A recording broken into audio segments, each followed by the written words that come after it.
Hi, I'm Scott. And I'm Corey. We're going to show you how to do CPR on first aid.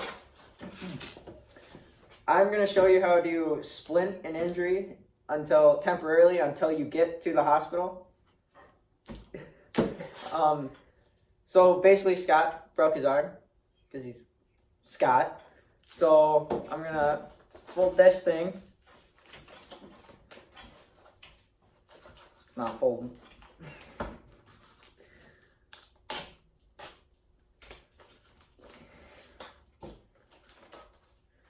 And I'm just going to duct tape his arm for now.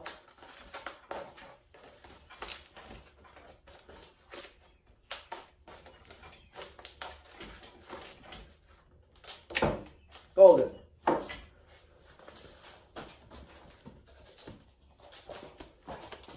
Then we're going to throw this one on top of his arm and hold it.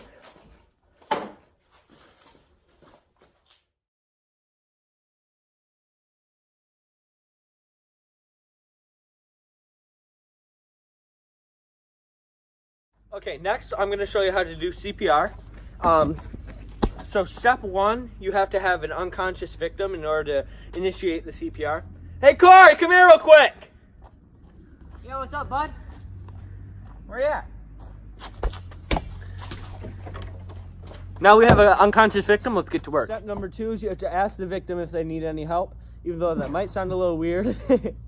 And under the Good Samaritan law, if they don't respond, you as a Good Samaritan are allowed to perform CPR on them, and they cannot file a lawsuit against you. Sir, do you need any help? He didn't answer for it, so at this point I can assume he needs help. Step number three is you start the CPR. Make sure for adults, 30 compressions and 2 rescue breaths. Now, as far as rescue breaths go, you want to make sure you have a barrier between their lips and yours so you don't get any kind of things that they have going on. And if not, that's okay too. So we're going to start the chest compressions. You want to hold your hands like this, one like this, overlapping your fingers like this, and crunching your fingers together and pushing down. So I'm going to act like I'm doing it to Corey. If I actually do it, I could risk breaking a rib on Corey. Even though that is the correct way to do it, if you do break a rib, I could severely hurt him. And this is for a video, so I don't want to break his ribs. So I'm going to do 30 chest compressions like this. If you feel his chest, there's a sternum right here, and if you snap off that sternum, you could kill them. So you want to make sure you're high enough on their chest so you don't snap the sternum. So you're going to do 30 chest compressions and 2 rescue breaths.